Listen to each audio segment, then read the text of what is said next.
This is The Edge of Innovation, Hacking the Future of Business. I'm your host, Paul Parisi. And I'm Jacob Young.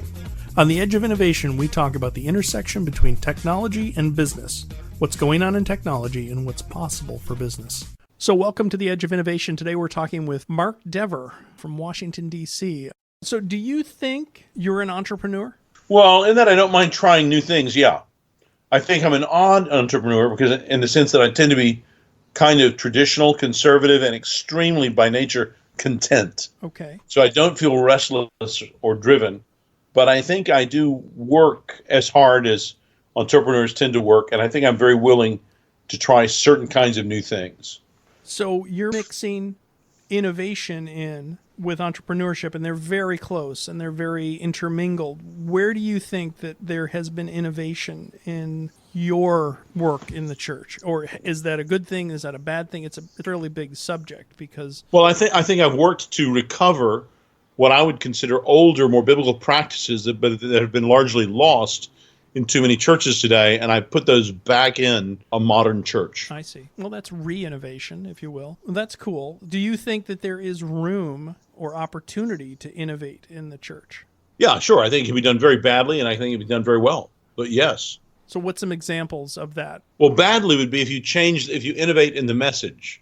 That would be a very bad thing. Badly would be if you create a kind of legalism where you're requiring things that Jesus Christ did not require. Innovation could be a good thing if you are thinking of how to achieve your goals for your church in ways that haven't been thought of before, but that work well and are consistent with what you think is good and true. Now, do you think that your church, do you run it like a business, or is that fundamentally different? Oh, I think it's pretty fundamentally different. So, for example, when my salary is discussed by the elders, I literally leave the room so that I know nothing of those conversations. So, we're not trying to personally make money.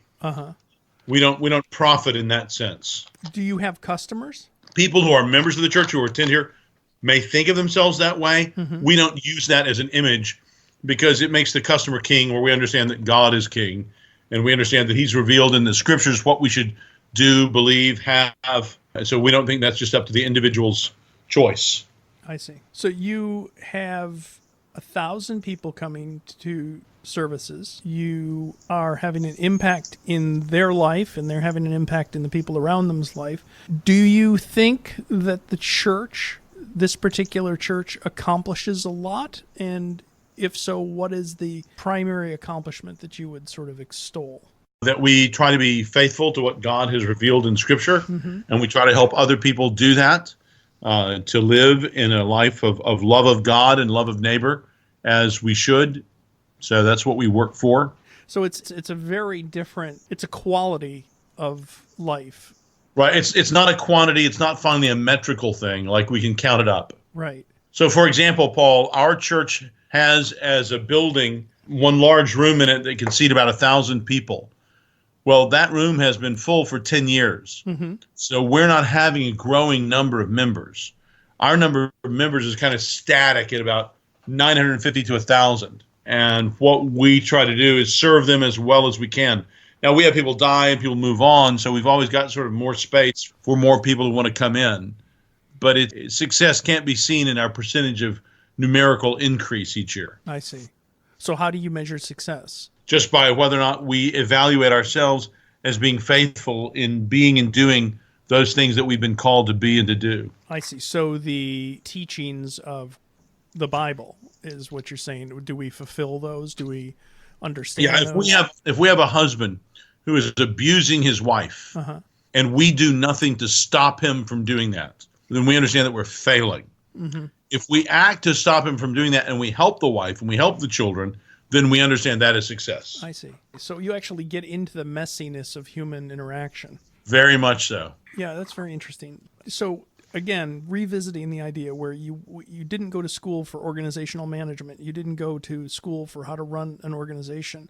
You went to school for church history, I guess? Yeah. Historical theology. How did you make that leap to running an organization? Well, when you become the pastor of a church and then the church grows, you will end up having a certain amount of responsibility for that organization. But is it just you pulled it out of your hat, or did you take a secret management class someplace, or is it just that you were born with it? I'm guessing born with it. It's interesting. The seminary I went to did make us take what they called a leadership course, where we read books at the time by Ted Peters, folks like that. And I have to say, all the stuff that we read in Search of Excellence. Yes, Tom Peters. All the stuff I read seemed kind of obvious. Mm-hmm. So it didn't seem unusually insightful to me. It seemed true, but it didn't seem like I needed somebody to tell me that kind of stuff. So what I've struggled with as being a leader is, I know it's right, do it my way. And I've seen many leaders struggle with that. Has that been a problem for you, or is that like... Not so much. Not so much. I'm a big believer in training up other people. And then if you can get other people learning to do things, you're multiplying. Right. Okay. So I'd a lot rather have it done not quite as well, but sufficiently well and moving in a good direction by a new person, and then help them to learn how to train others also. So now you have all of these members. Would the members say that your church is innovative? And I guess you've already sort of answered that question. Or is a church a place to be innovative? I think the fundamental answer to that is no, okay. But you could misunderstand that. I think it's fine if the church tries, a new air conditioning system, a new PA system, to sing a new hymn. I think that's fine. If you think the church needs to have new things like that in order to survive, I would say, well, that's not true. And I would say its basic marching orders have been laid down very clearly for thousands of years in Scripture. And what we want to work at is to continue to be faithful in trying to follow those instructions. Okay, so now you'd mentioned an organization, 9 Marks. Why did you start this? You have a church who is functioning well. Many times with business, you hear focus, focus, focus. And so it's very usually dangerous to take a tangent and go off and do something else because it dilutes attention. And venture capitalists look at it and say, no, stop half of the things you're doing them and do the other half twice as well. So you went off and started this thing called 9 Marks. What was the impetus for that? What was the point? What was the problem you were trying to solve? Well, it was actually some friends who started 9 Marks kind of with me. It was more their idea to start an organization. The marks of a church that's talking about are things that I had noted and I had taught and even written about. These friends thought, Mark, you're doing this well enough at this church. Let's try to reproduce some of the things you're saying and doing and teaching, kind of like Harvard Business Review, best practices kind of stuff.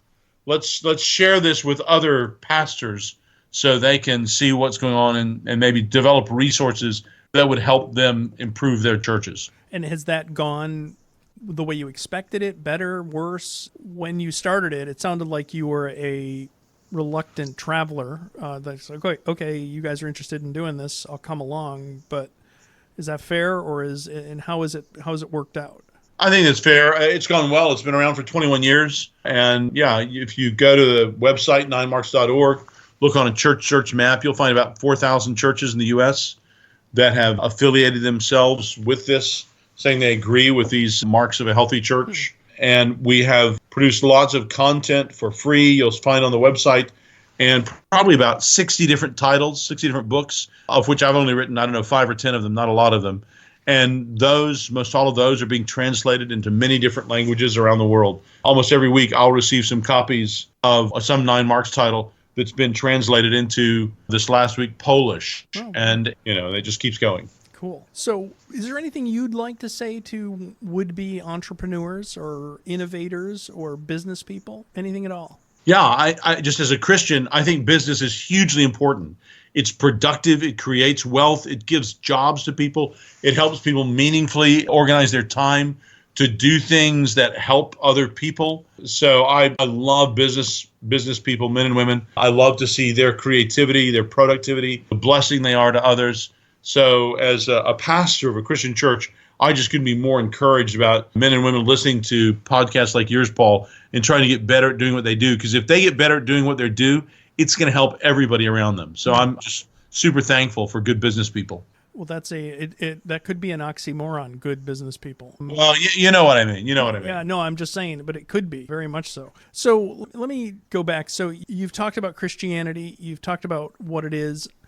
I would imagine a lot of people listening to us don't really know what Christianity really means. I mean, they may have a notion of it. Where would you direct them to be able to learn more about what you say Christianity is, or what you believe Christianity is? Okay, what I believe Christianity is, I'll give you 5 sources you can go look at. Talk to a good friend of yours who's a Christian. That's number 1, a friend. Get him to explain it to you. Number 2, go find a good church near you and let them explain it to you. Number 3, grab a good book. I'll mention 2, C.S. Lewis, called Mere Christianity, or Greg Gilbert, a book called Who is Jesus? So that's C.S. Lewis, Mere Christianity, Greg Gilbert, Who is Jesus? These books would very briefly explain to you Christianity. You could yourself pick up a copy of the Bible and start reading one of the Gospels about Jesus. I would encourage you to read Mark's Gospel. It's short. It's the shortest of the Gospels. We think it may have been the earliest written. And finally, I would tell you, go to the 9 Marks website and just type in the word gospel, because that's the basic message of Christianity, Gospel. Just type in gospel and see what articles come up, and read or listen to some of the resources that you'd find there. Okay. Well, we'll put all those links in the show notes so people don't have to furiously write them down. You could also put one to capbap.org so they want to hear any of my teaching. There's 25 years of my teaching there for free. Excellent. What would you, if you were to meet with a would-be entrepreneur, has really no experience with faith, what would your conversation be like with one of them? Well, that happens from time to time. I mean, that's not just a hypothetical. One of the guys who helped us start 9 Marks actually gave us several $100,000 to get started. He was just a businessman who lived here a few doors down, and he just liked what he saw happening at this church. He thought if other churches became more like this, it would help the communities they were in. So he gave us money to try to help us get started. Conversations can vary a lot. They can have a personal interest in faith themselves. Mm-hmm. They can just like some of the things that we're doing and want to be a part of it. So it varies a lot. Well, very cool. Are there any other things you'd like to cover or talk about? No, I mean, that's been a good conversation. All right. So we've been speaking with Mark Dever, the senior pastor at Capitol Hill Baptist Church in Washington, D.C., and I guess you're 4 blocks behind the Supreme Court building? Is that right? Exactly. And we've been talking about a church in Washington, D.C., where Mark is the teaching pastor. Do you have a particular title? Senior pastor. Senior pastor. So you're old, is what they're saying. I'm very old. Oh, my gosh. Well, did you actually get to meet Jesus? After a manner of speaking, but not in the way you mean it, I think. Okay. Well, we've had a good conversation, and we'd love your feedback.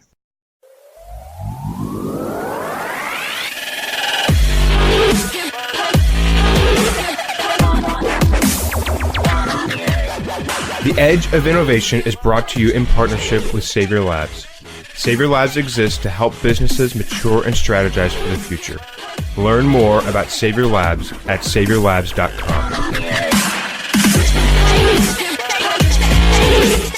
Thank you for listening to this episode of The Edge of Innovation, Hacking the Future of Business. For the show notes and more information about Paul, please visit paulparisi.com. The Edge of Innovation is produced by Jacob Young in conjunction with copious amounts of coffee. Music on today's episode was from bensound.com.